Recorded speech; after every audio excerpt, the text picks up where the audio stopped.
My name is Maheshwari. I am studying 7th class B section. ZPHS Polakal School. వీరగాథ గురించి ఒక story చెప్తున్నాను. అనగనగా ఒక ఊరిలో గుణవంతుడు అనే పెద్ద మనిషి ఉండేవాడు.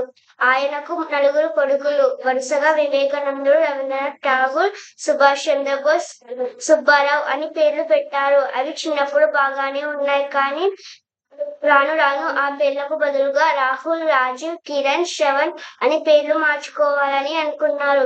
కానీ వాళ్ళ నాన్న క్రమశిక్షణ, పెద్దల పట్ల గౌరవం ద్వారా పేర్లు మార్చుకోలేకపోయారు. కొన్నాళ్ళ తర్వాత వాళ్ళ నాన్న చనిపోయాడు. తర్వాత అందరూ కలిసి ఆస్తి పంపకాలు జరుపుకోవాలని అనుకున్నారు. నలుగురు ఒక చోట ఏకమై ఆస్తి పంపకాలు జరుపుకోవాలని అనుకున్నారు. అలాగే స్వేచ్ఛ దొరికింది కాబట్టి పేర్లు కూడా మార్చుకోవాలని అనుకున్నారు. అప్పుడే వాళ్ళ నాన్న ప్రాణ స్నేహితుడు చంద్రశేఖర్ రావడం జరిగింది. వాళ్ళ కుశల ప్రశ్నల ద్వారా అంతా విన్నాడు.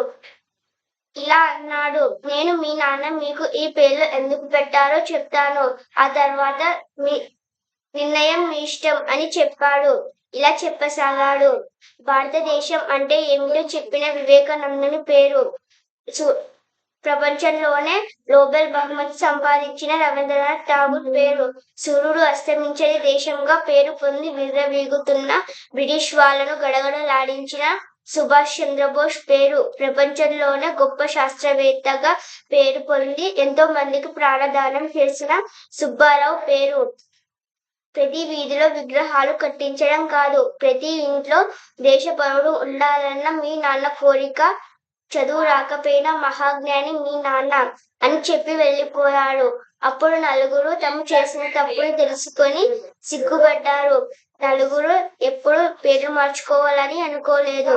నలుగురు ఐకమత్యంగా జీవించసాగారు.